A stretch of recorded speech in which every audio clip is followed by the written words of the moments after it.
Hey, happy Tuesday. How are you? Good to see you. I'm glad you're here today in our 7 minutes of marketing. Let's talk about webinars and online meetings and how to use those to get more sales happening. Sound good? I've got four pieces of this for you. So the first one is first why webinars? Are people tired of them? What are the advantages? All right, here's some advantages of doing webinars. One, if you think about the cost per lead, it's pretty interesting. So if you just came back from a trade show like NAB or any other event and you think about the cost per lead, how much is that? And maybe think about too, at your show, if you had 20 awesome people there one morning in your booth, would that be an amazing number? Would it be a small number?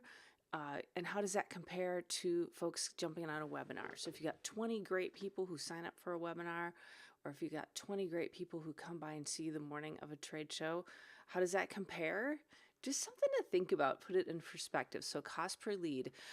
I think too, when someone signs up for a webinar, they're self-qualifying. So if they're that interested in your topic that they sign up, they've just raised a hand and said, I'm super interested in this. Now, whether they are able to make the time that you're doing it or not, they've signed up and they've shown interest. So that's another advantage. You can also reuse the content. So you can go ahead and make a guide with that, maybe a downloadable guide or some other piece of info that your customers, your clients, your prospects really want. And you can take it and use it for video clips as well. Webinars, any kind of video is a great way to build know, like, and trust, which of course, when people know, like, and trust you, they want to do business with you. So those are a few advantages just to consider and think about. All right. So the second thing to think about is what you're going to do.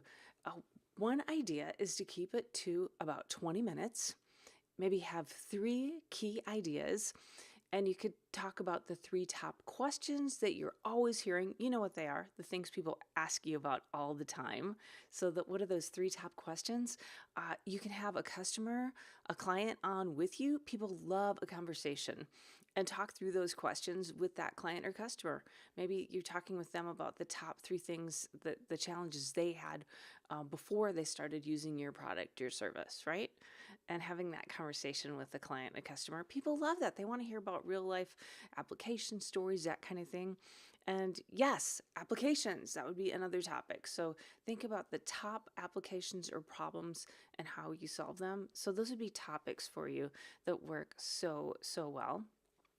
Now, the third thing to think about is sort of how to do it, all the details around the how, the logistics. You could keep it super easy and do it on Zoom, which I love.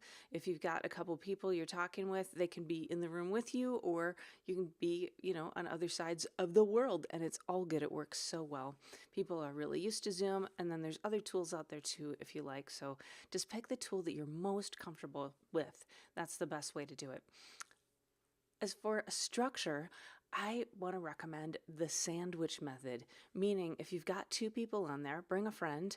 The first person asks the question, oh, hey, so you were just telling me last week about this issue that you had, and it's so interesting. Tell me what happened with that.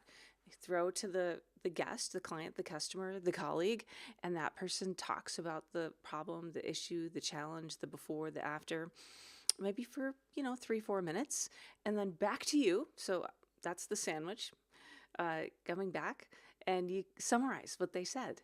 And so you start, throw to the person who's the expert, and then back to you for the summary, or vice versa. You can do it either way, but you get the idea. So that is a wonderful methodology.